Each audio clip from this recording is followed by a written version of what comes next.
السلام علیکم جی۔ میں ہوں محمد شاہنواز اور آپ دیکھ رہے ہیں شاہ اینڈ شہری ولاگس۔ امید کرتا ہوں اللہ پاک کے کرم سے آپ لوگ سب ٹھیک ہوں گے اور اللہ تعالیٰ ایسے ہی آپ لوگوں کو ہنستا مسکراتا رکھے۔ میرے تمام دیکھنے والوں کا دل سے شکریہ کہ وہ مجھ ناچیز کی ویڈیوز کو لائک کرتے ہیں، ان پہ کامنٹس کرتے ہیں اور میری ویڈیوز کو شیئر بھی کرتے ہیں، اور میں دل سے ان کا شکر گزار ہوں۔ آج کا جو میرا ولاگ ہے وہ ایک کتاب کے اوپر ہے۔ میں نے یہ کتاب آج سے 7-8 سال پہلے لی تھی اور تقریباً 2000 میں نے یہ 15 میں لی تھی، اور اس کتاب کو پڑھ کے مجھے جو معلومات ملی، جو نالج میں اضافہ ہوا، میں چاہتا ہوں کہ آپ لوگ بھی اس کتاب کو پڑھیں اور اس میں سے نالج حاصل کریں، کیونکہ یہ کتاب ایک تاریخی کہانی ہے۔ اس کے اندر اس کا نام ہے سندھ کی تاریخی کہانیاں، یہ کتاب کا ٹائٹل ہے۔ اور یہ جو اس کے مصنف ہیں وہ ہیں جناب مولانا اعجاز الحق قدسی صاحب ہیں اس کے، اور انہوں نے یہ کتاب جو مطلب ہے کہ نیشنل بک فاؤنڈیشن اسلام آباد کے تعاون سے انہوں نے پرنٹ کروائی تھی، تو یہ پورے پراپر رجسٹرڈ ہے، اور اس کے اندر جتنی بھی معلومات شیئر کی گئی ہیں یا جتنی بھی معلومات بتائی گئی ہیں، میں آج آپ لوگوں کے ساتھ یہ شیئر کرنے لگا ہوں۔ نظر ثانی اضافہ کچھ اس میں انہوں نے کہا ہے، اس کتاب میں انہوں نے کچھ کہا ہے کہ نظر ثانی اور اضافوں کے ساتھ، مطلب کچھ اضافہ انہوں نے کیا ہے۔ جیسے آپ کو پتہ ہے کہ تاریخی کہانیاں جب بھی پڑھی جاتی ہیں، جب بھی ان کو ریڈ کیا جاتا ہے، تو اس میں کچھ نہ کچھ اضافی ایڈ کیا جاتا ہے۔ اس میں مطلب ہے کہ کچھ نہ کچھ فرضی بھی ہوتا ہے، جیسے مطلب ہے کہ فرضی کہانی ایک ایڈ کی جاتی ہے، اسی طریقے سے اس میں بھی کچھ نہ کچھ اضافہ ہوا ہے، لیکن باقی کہانیاں جینین ہیں، اوریجنل طور پہ مطلب اس میں بتایا گیا۔ تو چلیں آج میں آپ کو ان کو بتاتا ہوں کہ تاریخی کہانیاں ہیں، اور اس میں کی حوالے سے کہ سندھ کیا ہے اور سندھ کے متعلق جو تاریخ لکھی گئی ہے اس میں انہوں نے کیا کہا ہے۔ تو آئیں پہلے سندھ پڑھتے ہیں، اور اس میں انہوں نے سندھ کیا ہے، تو اس کا پہلا جو اس کا سمجھنے کے سبجیکٹ ہے سندھ کے متعلق ہے۔ تو سندھ جو ہمارے پیارے پاکستان کا صوبہ ہے، اسلام سے پہلے یہ علاقہ بہت وسیع اور پھیلا ہوا تھا۔ عرب مورخین اس سارے علاقے کو سندھ کہتے تھے۔ تاریخ سے پتہ چلتا ہے کہ آج سے سینکڑوں سال پہلے 1500 قبل مسیح، جب آریہ ایک جنگجو تھے، آریہ یہاں آئے تھے، تو انہوں نے اس کا نام سندھو رکھا کیونکہ وہ اپنی زبان میں دریا کو سندھو کہتے تھے۔ شروع میں اس علاقے کو سندھو کہتے تھے، پھر آہستہ آہستہ یہ نام سندھ ہو گیا، اور یہ نام اس قدر مقبول ہوا کہ سینکڑوں سال گزر جانے کے بعد بھی آج بھی اس کا نام سندھ ہی ہے۔ محمد بن قاسم رحمۃ اللہ علیہ نے جب اس علاقے کو فتح کیا تو اس وقت سندھ کی حدیں یہ تھی: سندھ مغربی، مکران جنوبی۔ مکران سے یہ سندھ سٹارٹ ہو رہا تھا، اور اس وقت سندھ کی حدیں یہ تھی جو مکران سے شروع ہو رہا، جنوبی بحر عرب گجرات تک، مشرق میں مالدے کے وسط اور راجپوتانے تک، شمال میں ملتان سے گزر کر جنوبی پنجاب کے اندر تک، یہ سارا علاقہ سندھ کہلاتا تھا۔ مطلب بلوچستان کے مکران سے لے کے پنجاب کے جو ہے نا ملتان تک یہ سندھ کہلاتا تھا، لیکن زمانہ اور حالات کے لحاظ سے اس کے جغرافی حدیں بدلتی رہی۔ اب سندھ ہمارے وطن عزیز پاکستان کا ایک صوبہ ہے۔ سندھ میں ہر زمانے میں بڑے بڑے عالم، شاعر، صوفی، درویش، بادشاہ، اہل کمال رہے ہیں، جن کے اچھے کاموں کی وجہ سے سندھ کا نام ہمیشہ روشن چلا آتا ہے۔ سندھ کا سب سے حال تو تم سندھ کی تاریخ ہی پڑھ کے معلوم کر سکو گے، مگر اس کتاب میں ہم تمہارے لیے سندھ کے مختلف زبانوں کے ایک نیک بادشاہ، عالموں، شاعروں، درویشوں اور بعض اہل کمال کی کہانیاں لکھتے ہیں، جو سندھ کی تاریخ کی ہیرو ہیں۔ ان پر سندھ کو فخر ہے، تاکہ تم بھی بڑے ہو کے وہی طور طریقے اختیار کرو جن سے آدمی بڑا بنتا ہے۔ ہم نے تمہارے لیے ہر دور کی کہانیاں علیحدہ علیحدہ لکھی ہیں، اور ہر دور کے شروع میں اس طریق میں بھی مختصر طور پر لکھی ہے کہ ان کہانیوں کو سمجھنے میں تمہیں کسی بھی قسم کی وقت نہ ہو۔ چلیں جی، آج دوسرے ٹاپک پہ آتے ہیں، سندھ میں رائے حکومت۔ سندھ میں رائے حکومت ایک قائم ہوئی تھی، اس کا مطلب ہے اسلام سے پہلے سندھ میں جو راجا حکومت کرتے تھے، جو اس ٹائم راجا تھے، وہ جو حکومت کرتے تھے وہ رائے کہلاتے تھے۔ طریق سے پتہ نہیں چلتا کہ رائے حکومت کون سے سن میں شروع ہو کر کس سن میں ختم ہوئی، لیکن اتنا معلوم ہوتا ہے کہ ہمارے رسول پاک صلی اللہ علیہ وسلم کی ہجرت سے پہلے یہاں رائے حکومت کرتے تھے،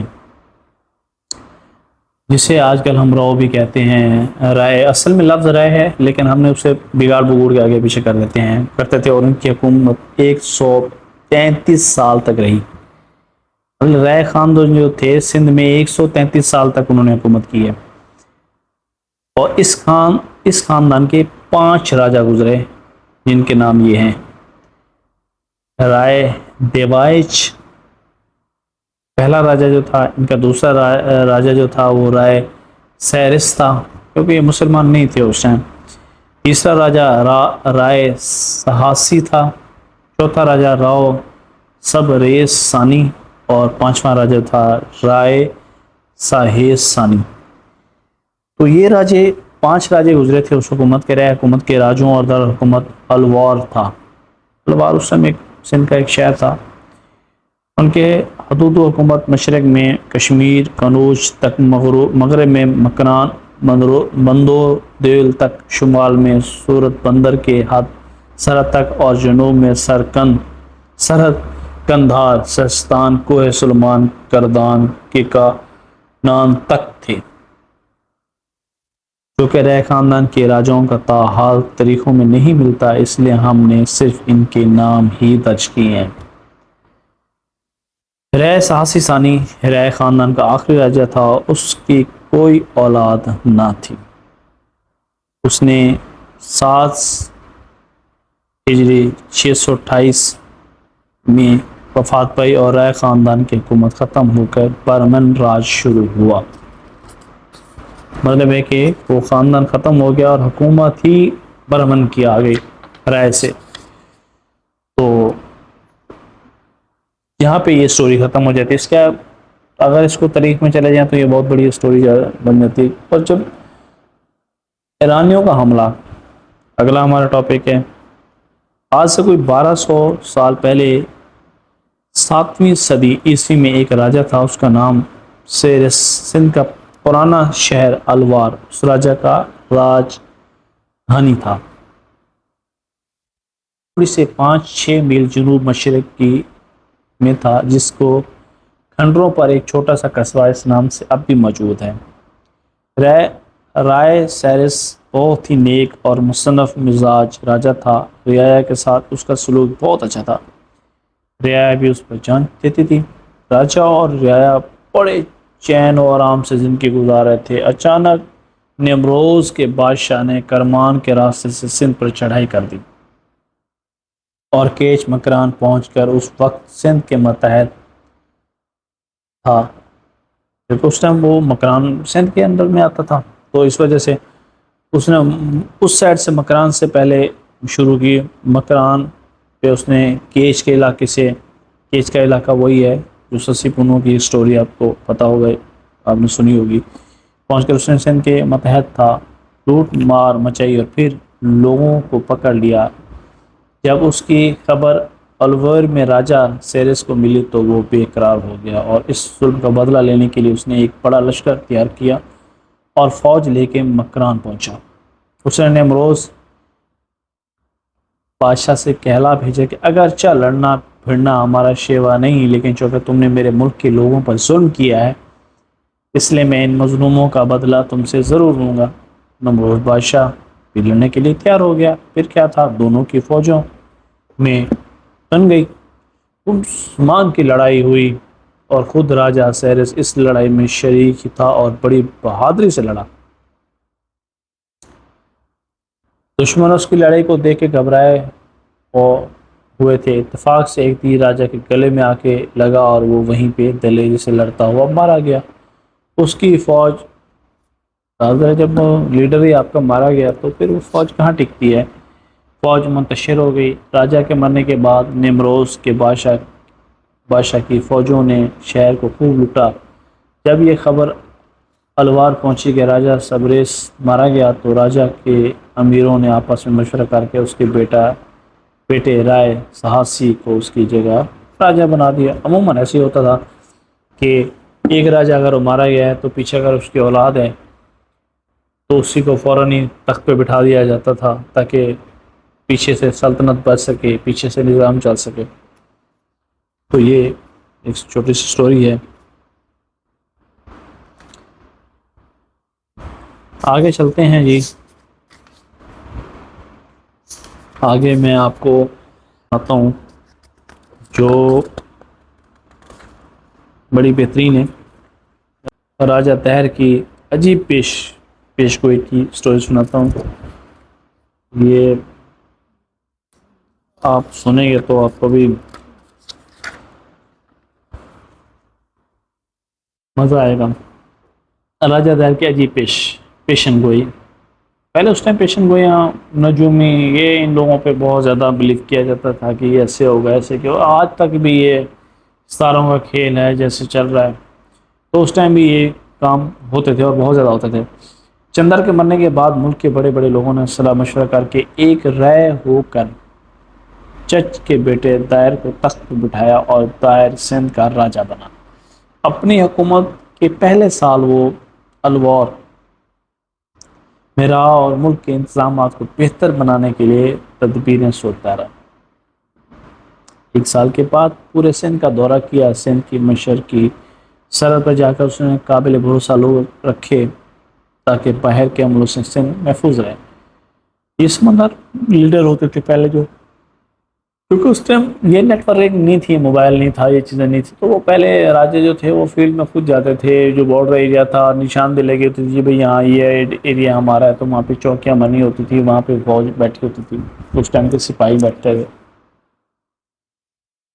تو سندھ کے مشرقی سرحد اس نے بندہ رکھ لیا باہر کے حملوں سے تاکہ سندھ کو محفوظ رکھا جائے۔ پھر سندھ کے مغربی سرحد پہ جا کر وہاں کے انتظامات ٹھیک کیے۔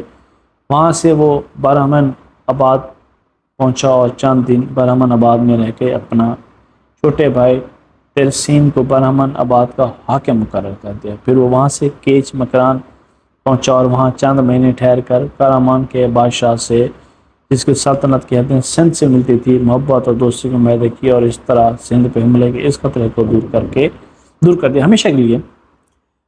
اچھا، کرمان کے بادشاہ کی طرف سے لگا رہتا تھا اس سے کہ سب انتظامات سے فارغ ہو کے وہ واپس اپنے دارالحکومت جو الوار تھا وہاں لوٹا۔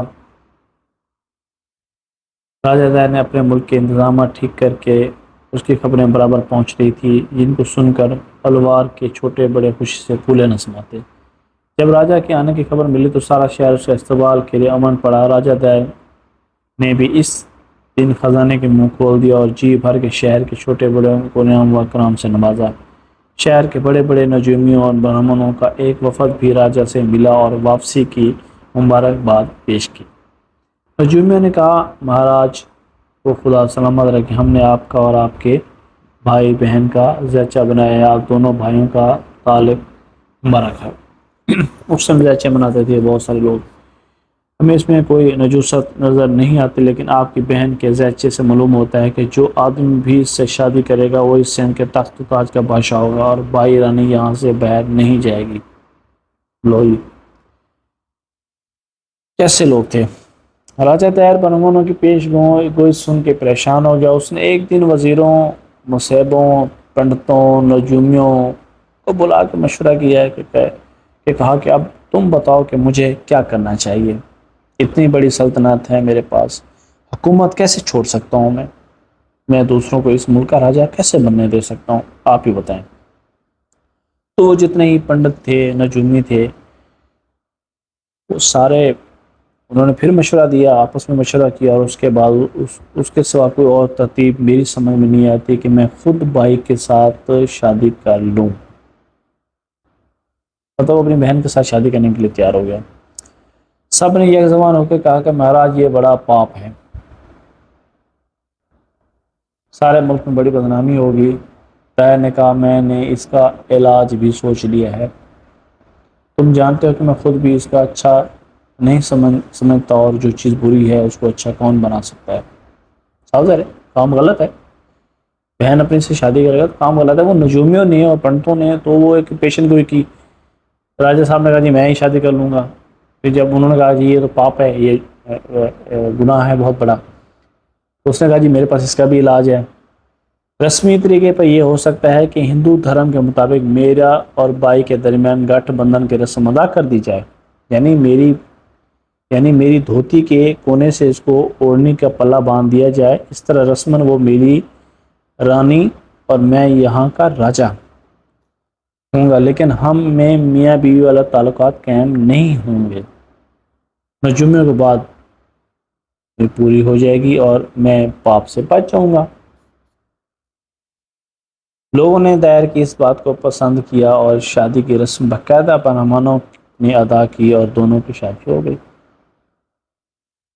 مطلب ہے کہ پہلے کی جو پیشن گویاں ہوتی تھی اس میں وہ لوگ یہ نہیں سوچتے تھے کہ اس میں کتنا گناہ ہے یا یہ صحیح ہے یا کہ نہیں، جیسا کچھ لوگوں نے کہہ دیا، پیشن گوئی کر دی، تو اس پہ ان لوگوں نے آمین کر دیا اور اس کو کام کو کر دیا، چاہے اس میں کوئی نفع ہے یا نقصان ہے۔ پہلے ایسے لوگ تھے جن کے پاس اتنا علم نہیں ہوتا تھا۔ لیکن اب آتے ہیں حضرت امیر معاویہ رضی اللہ عنہ کی طرف۔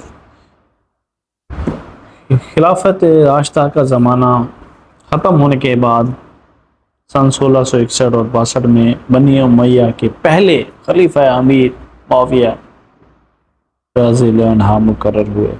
یہ سن 44 ہجری کی بات ہے، 624-25 کی میں امیر معاویہ رضی اللہ عنہ نے حلب بن ابی صغرا کو مکران کا گورنر مقرر کیا، جو اس علاقے کو فتح کرتے ہوئے آویز تک جا پہنچے۔ یہ سٹوری جو ہے یہ سمجھیں 46 سن ہجری کی ہے، 666-67 کی بات ہے، ان کا تبادلہ ہو گیا۔ 43 ہجری 663-64 میں امیر معاویہ رضی اللہ عنہ نے عبداللہ بن سوار عبیدی کو 4000 فوج دے کے سندھ کا حاکم مقرر کر کے بھیجا اور ان سے کہا سندھ میں ایک پہاڑ ہے جس کو کیکنان مطلب کیلات کہتے ہیں، وہاں کے گھوڑے بہت شاندار اور خوبصورت ہوتے ہیں، تم سب سے پہلے یہ گھوڑے مال غنیمت میں ہمارے پاس آ چکے ہیں، وہاں کے لوگ بہت ہی سرکش ہیں، میں تمہیں اس لیے بھیج رہا ہوں کہ تم اس ملک کا انتظام درست کرو۔ عبداللہ بن سوار عبدی اپنے لشکر کے ساتھ مکران پہنچے اور کئی مہینے تک مکران میں رہے، وہاں سے کینان کیلات پہنچے، انہوں نے کیلات والوں کو شکست دی اور بہت سا مال غنیمت اور کلاتی گھوڑے لے کر وہ امیر معاویہ رضی اللہ عنہ کی خدمت میں حاضر ہوئے۔ پھر دوبارہ عبداللہ بن سوار دمشق سے کیکان مطلب وہ کلات کا جو علاقہ ہے آتے ہیں اور وہاں ترکوں کی ایک جماعت سے مقابلہ ہوا اور وہ سن 49 ہجری 669-70 کی میں شہید ہو گئے۔ جب عبداللہ بن سوار کی شہادت کی خبر دمشق پہنچی، وہاں سے 49 ہجری 69-70 میں ہی سنان بن سلمہ لحاظ لی، عبداللہ بن سوار کی جگہ مکران کا حاکم بنا کے اسے بھیج دیا گیا۔ وہ 2 سال تک 2 سال 1 ماہ مکران میں رہے، پھر کسی وجہ سے وہ 61 ہجری 671-72 میں اپنی خدمت سے الگ کر دیے گئے۔ الگ وجہ ہوگی جس وجہ سے انہیں اس مقام سے اس عہدے سے ہٹا دیا گیا۔ امیر معاویہ رضی اللہ عنہ نے راشد بن عمرو جدیدی کو سرحدی حاکم بنا کر بھیجا۔ جب یہ مکران پہنچے تو سنان ان کے استقبال کیا اور سندھ کے سارے حالات صحیح صحیح ان کو بتائے۔ راشد نے فوجی تیاری کر کے سندھ پہ حملہ کر کے جہاد کیا اور بہت سے سرکشوں کو نیچا دکھایا اور قلعت والوں سے 2 سال اخراج جو انہوں نے نہیں دیا تھا وصول کیا۔ 1 سال بعد جب راشدستان کے راستے واپس ہو رہے تھے تو مندرا اور بھرچ کے پہاڑوں کے درمیان وہاں ایک پہ ایک پہاڑی قوم تھی میت، جن کی تعداد 50,000 تھی، اچانک آ پہنچی اور راشد کو گھیر لیا اور راشد بڑی بہادری سے مقابلہ کرتے رہے، آخر اس جنگ میں شہید ہوئے۔ اور اس کے شہادت کے بعد سنان بن سلمہ نے جوان جو ان کے ساتھ تھے فوجی کمان اپنے ہاتھ میں لی اور قوم امید کا ڈٹ کر مقابلہ کیا۔ مرکزی حکومت جو تھی وہ سن 672 عیسوی میں دوبارہ سنان بن سلمہ مکران کی حکومت پر بحال کر دیا۔ سنان نے اپنے تجربے اور قابلیت سے بہت سے علاقے فتح کیے، آخر 56 سن ہجری 675-76 میں مقام بدا میں دشمنوں سے جنگ کرتے ہوئے شہید ہوئے۔ سنان کی شہادت کے بعد سن 61-680 میں ابو الشد منظر بن جابر حکومت قرار ہوئی۔ یہ بھی وراثت میں تھا کہ مقامی پرلائی دوران میں بیمار ہوئے اور وہیں وفات پا گئے۔ بہت بڑی سٹوری ہے یہ سندھ کے تاریخ پہ۔ تو اب آگے آتے ہیں، میں ایک اور آپ کو خلیفہ جو ہے ان کے متعلق ایک وہ بھی سندھ میں آئے اور انہوں نے بھی کافی بہادری کے ساتھ لڑے سندھ میں آ کے۔ جو 65 ہجری میں ان کا نام تھا عبد المالک۔ یہ 65 684 اور 85 عیسوی میں عبد المالک خاندان بنی امیہ کا 5واں خلیفہ ہوا۔ 75 عیسوی 694-95 میں اس نے مشرق ملکوں اعلیٰ حاکم حجاج بن یوسف ثقفی کو مقرر کیا۔ حجاج بن یوسف نے اپنا عہدہ سنبھالتے ہی وحید بن اسلم کا کلابی کو مکران اور سندھ کا حاکم بنا کے بھیجا۔ اسی زمانے میں جب وہ حاکم مقرر ہوا تو حجاج بن یوسف تو ان کو یہ بنا کے بھیج دیا۔ حجاج بن یوسف عبد المالک بن مروان کو اپنی فوج کے نظم و ضبط کے درست کرنے کے علاوہ ایک شخص کی ضرورت تھی۔ اس نے ایک دن اپنے وزیر روح بن رمبا سے کہا کہ کوئی ایسا آدمی نہیں جو فوج کی بد نظمی کو دور کر سکے۔ روح نے کہا اگر ابھی کچھ دن میرے فوجی عملے میں ایک سپاہی بھرتی ہوا ہے، اس کی صلاحیتوں کو دیکھ کر میرا خیال ہے کہ وہ فوج کے نظم کو درست کرے گا۔ روح نے جس سپاہی کی طرف اشارہ کیا تھا وہ حجاج تھا۔ حجاج پہلے طائف میں لڑکوں کو پڑھایا کرتا تھا، پھر یہ پیشہ چھوڑ کے سپاہیوں میں بھرتی ہو گیا۔ وزیر کے عملے کے سپاہیوں تک ترقی کر گیا۔ اپنے وزیر کی یہ بات سن کر عبد المالک نے حجاج کو بلوایا اور ابتدائی فوج کا نظام اس کے سپرد کیا۔ عبد المالک نے اسے حکم دیا کہ جیسے ہی ہماری سواری روانہ ہو تو فوراً ہی تمام فوج کو کوچ کرنا چاہیے۔ اتفاق سے اسی دن عبد المالک کی سواری روانہ ہوئی اور حجاج تمام فوج میں کہتا پھرتا تھا کہ خلیفہ کی سواری کے ساتھ ہر سپاہی کو روانہ ہونا چاہیے، اور اسی طرح گھومتے ہوئے وہ وزیر کے عملے میں جا پہنچا۔ وہاں اس نے دیکھا کہ کچھ سپاہی سوئے ہوئے پڑے ہیں اور کچھ کھانا کھانے میں مشغول ہیں۔ حجاج نے فوراً ان کو کوڑے برسانا شروع کر دیے۔ سپاہیوں میں بھگدڑ مچ گئی۔ حجاج نے اسی پر بس نہیں کی بلکہ وزیر اور اس کے خیموں میں آگ لگا دی۔ وزیر نے عبد المالک سے حجاج کی شکایت کی۔ عبد المالک نے حجاج سے پوچھا، حجاج نے انکار کیا، میں نے کچھ نہیں کیا۔ عبد المالک نے کہا کہ تم نے لوگوں کو کوڑے نہیں مارے، کیا تم نے خیموں کو آگ نہیں لگائی؟ حجاج نے کہا امیر المومنین، میرے کیا مجال میں ایسا کروں، لیکن یہ جو کچھ ہوا آپ کے حکم سے ہوا۔ میرا کوڑا اب میرا نہیں بلکہ حضور کا کوڑا ہے۔ میرے ہاتھ ایک عرب سردار محمد علافی جس کا حال راجہ رن مل کے حالات سے گزر چکا ہے آ کر امان کے راستے سے سندھ میں یہ میرا ہاتھ اب میرا نہیں بلکہ امیر المومنین کا ہاتھ ہے۔ حجاج کا یہ جواب سن کر عبد المالک نہایت خوش ہوا اور کہا خدا کی قسم مجھے اس طرح کے آدمی کی ضرورت تھی۔ اس کے بعد حجاج ترقی کرتا گیا یہاں تک کہ مشرقی ممالک کا وائسر مقرر ہوا، اور اس واقعے سے اندازہ یہ ہوتا ہے کہ حجاج بہت بڑا ظالم ہونے کے باوجود انتظامی معاملوں میں بہت سخت تھا۔ میں ابھی سناتا ہوں آپ لوگوں کو سسی پنو کی سٹوری۔ تو یہ واقعہ کچھ اس طریقے کا تھا۔ میں تو پچھلے دنوں میں ایک ویڈیو دیکھ رہا تھا کہ کچھ لوگ جو تھے وہ ایک مزار بنی ہوئی تھی کیچ کے علاقے میں سسی پنو کی، وہاں پہ جا کے وہ زیارت کر رہے تھے، اور وہاں پہ مطلب ہے کہ وہ لوگ جو تھے دعائیں مانگ رہے تھے، اولاد کے لیے بھی دعائیں مانگ رہے تھے۔ مطلب کہ یہ کیسے کس درجے کے لوگ ہیں، یہ سمجھ سے باہر ہے چیزیں۔ تو چلیں آتے ہیں اس ٹاپک کی طرف کہ یہ سسی پنو یہ کیا سٹوری ہے۔ سندھ کی تاریخ کی کتاب سے میں آپ کو یہ واقعہ سنانے لگا ہوں۔ کئی سو سال پہلے سندھ کے ایک گاؤں میں ایک نابینا برہمن اور اس کی بیوی رہتی تھی۔ اس برہمن کے گھر میں اللہ کا دیا سب کچھ تھا مگر کوئی اولاد نہ تھی۔ بڑی دعاؤں اور تمنوں سے شادی کی 4 سال بعد اللہ نے ان کو ایک لڑکی دی۔ دونوں نے لڑکی کی پیدائش پہ بڑی خوشیاں منائی۔ برادری برہمنوں کو دعوتیں دی گئی، اچھا تماشبین بھی بلایا گیا اور لڑکی کا جنم پتر تیار کریں۔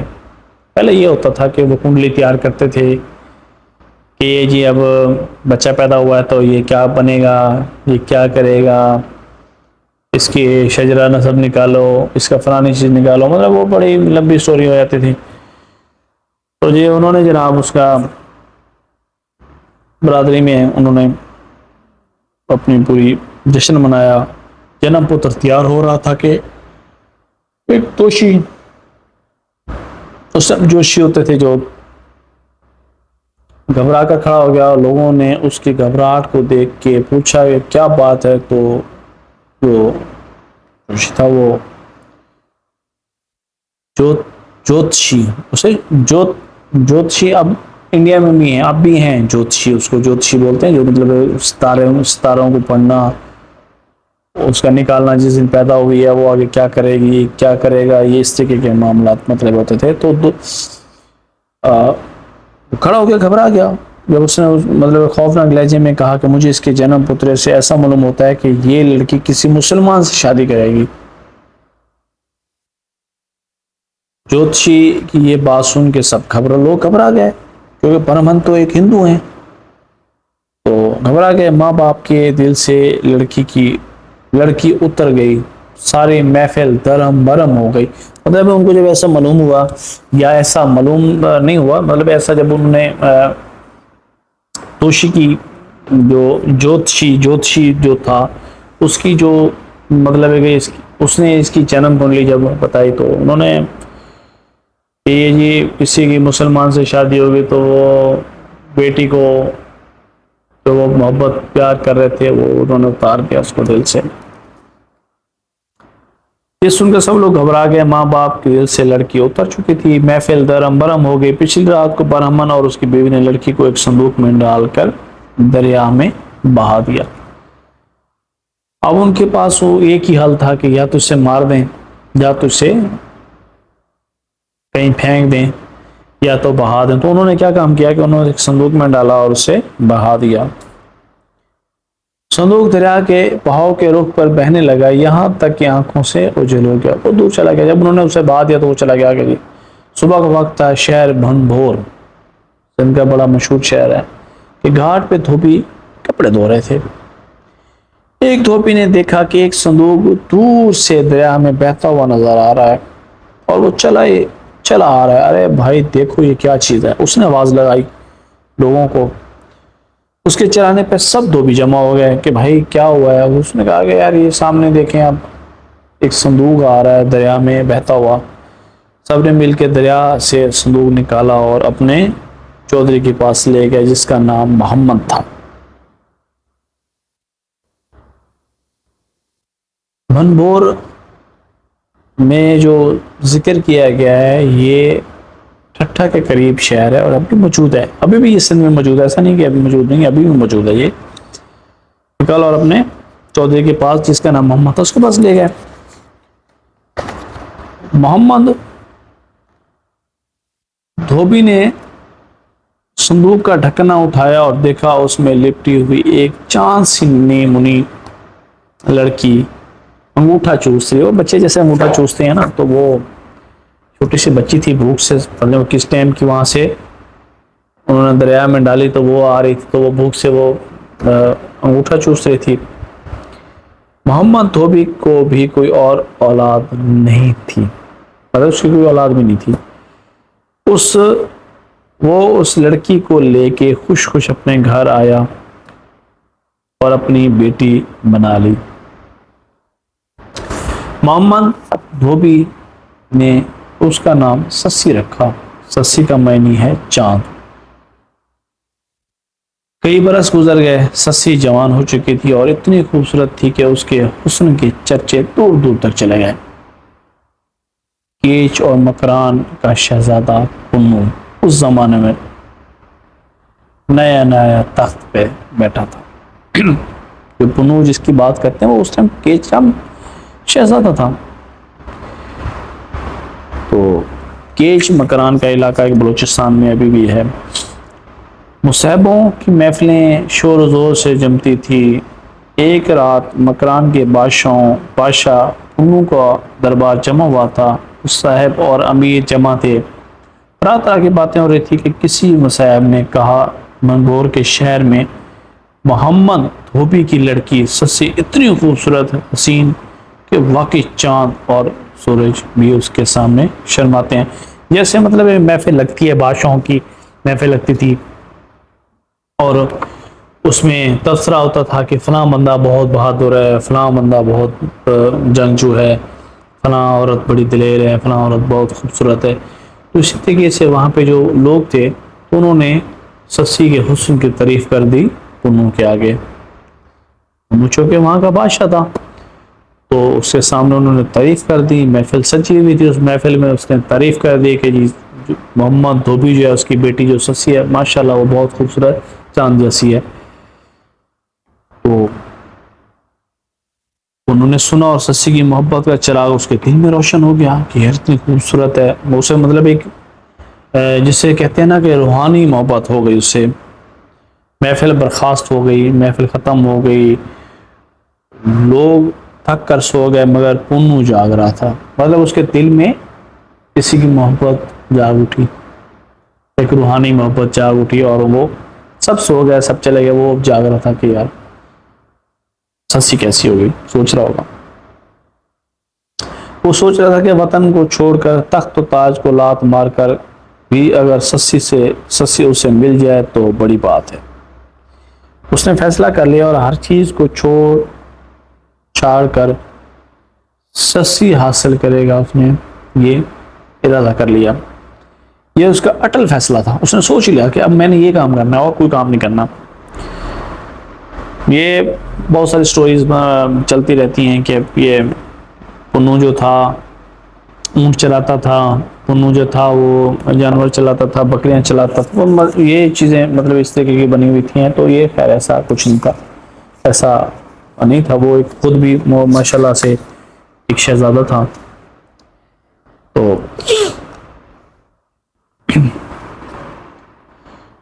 سارے بھنبھور میں دھوم مچی ہوئی تھی کہ کیچ مکران سے مشق و عنبر کا ایک بڑا سوداگر جس کا نام پنو ہے آیا ہوا ہے. لوگ اس سے مشق و عنبر خرید رہے ہیں.